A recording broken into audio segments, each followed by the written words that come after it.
Hello, welcome. This is Leap of the Week.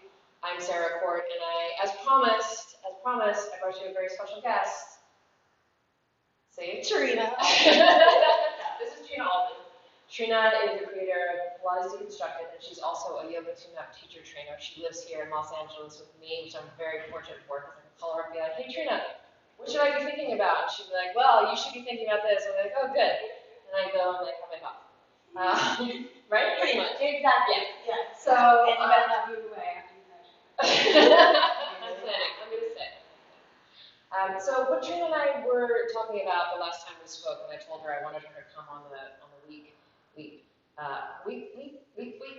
and what we were talking about was this idea, particularly in yoga, that when you progress to something harder, there's not actually really a set of steps to get you there. You just kind of try it, like when you're going to do an arm balance, or when you're going to do a headstand, or there's not a series of movements within the traditional yoga practice that are specifically for do these 5 things and then do your pro pose or something like that. And you were talking about how, because you have a gymnastics background, right, and how it actually does prepare you better. Yeah, well, when I did gymnastics way back in the day, there wasn't a whole lot of prepping, but actually there's an excellent physical therapist named Dave Tilley, who I love to follow, and I was just reading this morning.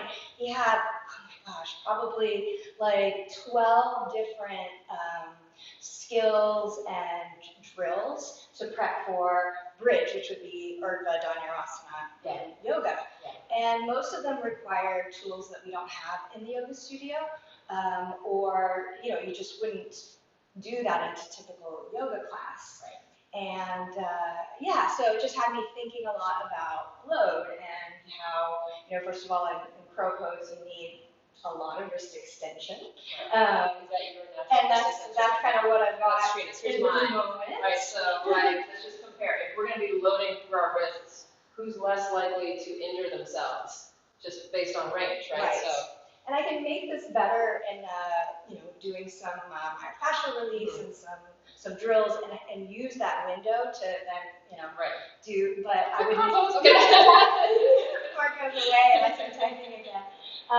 But just the simple idea of like, how much do you weigh? So, I weigh around 125 pounds, and if I go to the gym, which I do regularly, and I lie on the bench and there's the bar, I don't, bench press 125 pounds. Why not? But if I were to do pro pose, that's exactly how much load I would need to support, not just holding the bar this way, but with this much wrist extension and the pressure of my knees going into our humors. Yes.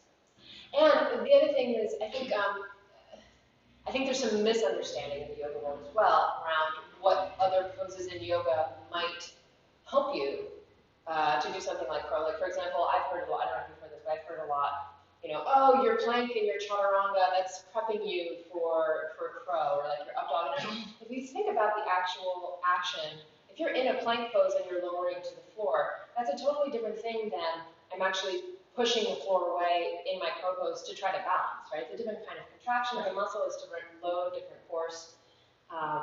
We were also laughing about how people talk about, oh, pro pose is really about your core. I'm like, ish, but if you're 6 foot tall, there's a lot of weight to put on it. It really ends up being a lot of torso. Yeah. And say narrow shoulders. Right. Versus if you have wide shoulders and narrow hips. Right. You're going to be So what Trina and I were then thinking about was like, well, how could we design some sort of exercise, or what could we maybe steal and modify that we've seen that would actually prep you for something like pro versus, just kind of this business, which we're not totally convinced it does. So in part 2 of this video, we're going to be dancing around in our space and using whatever we found to try to show you some ideas and things that we think would be useful. Does that sound like fun? Very much fun. Yeah. All right, so questions or comments below, and we'll see you in part 2 for some fun time. Bye. Bye.